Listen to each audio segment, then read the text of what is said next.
Alors, je m'appelle Clarisse Souza, je suis chargée de développement local à l'association AFEF sur le territoire brestois depuis maintenant 4 ans.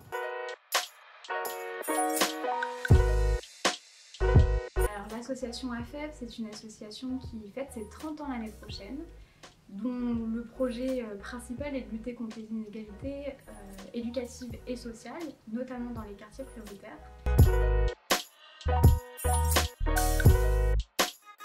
C'est l'engagement des bénévoles. C'est vrai que moi je travaille depuis 4 ans sur le territoire brestois. Cette année, c'est 150 étudiants qui se sont engagés à nos côtés et plus les années passent, plus cet engagement est présent, plus ils ont envie de se rendre utiles sur les territoires, et ça c'est vraiment fort et c'est vraiment l'ADN de notre association.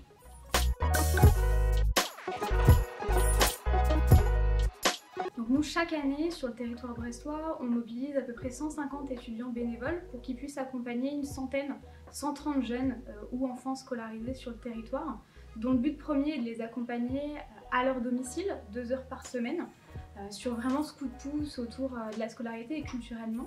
Et au-delà de ça, nos équipes, nos volontaires service civique, les salariés de l'AFEV à Brest, mettent en place des sorties collectives, des animations.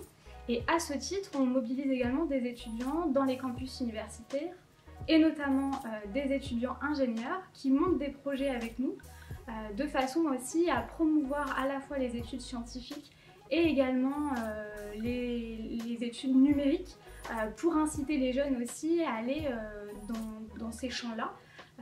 Et donc à travers le projet des Curieux du numérique, on a lancé des ateliers, et notamment un atelier cette année qui s'appelle Scientifun. Et donc 6 étudiants ingénieurs et ingénieureux sont venus animer un atelier en 3 parties, mathématiques, physique, chimie et numérique, dans lequel vraiment le but était que les enfants puissent à la fois réaliser des ateliers mais vraiment pratiquer.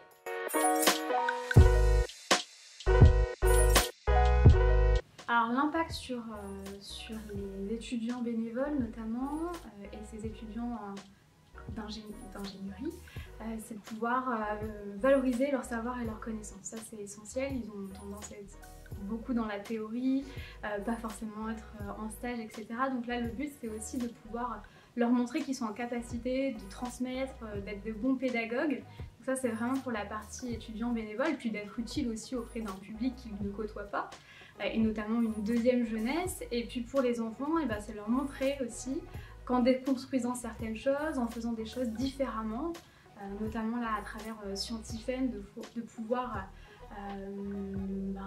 travailler des choses différemment, en manipulant certaines choses, c'est de pouvoir apprendre différemment. J'ai notamment une jeune fille lors de l'atelier qui m'a dit que si on faisait ça notamment en cours de physique ou en cours de mathématiques, elle comprendrait davantage.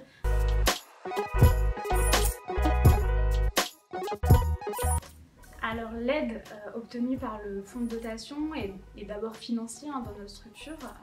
On est à la recherche de financement notamment pour la structuration, et puis également dans la structuration on parle aussi de la mobilisation des étudiants, tout le temps de travail des salariés aussi pour l'orientation des jeunes, pour la mobilisation, et puis également là sur Scientifun, il nous a servi à acheter un petit peu de matériel, à communiquer auprès de nos partenaires, à créer des affiches de façon à avoir le maximum de participants pour cette sortie. Plusieurs façons de nous aider. Elle peut être financière, on est toujours à la recherche de financement dans notre structure, à la fois sur les territoires et nationalement, aussi de pouvoir travailler avec des fondations notamment.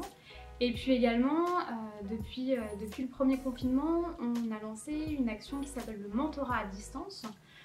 Et on mobilise également, au-delà des étudiants bénévoles, également des jeunes actifs ou des actifs qui peuvent accompagner des enfants qui ne sont pas forcément issus de notre territoire mais qui viennent d'ailleurs, notamment des Outre-mer. Donc si certains ont envie d'accompagner des jeunes très chouettes et des gens qui ont envie d'être utiles aussi à nos côtés, il ne faut pas hésiter à rejoindre l'AFEV sur le site Rejoins AFEV.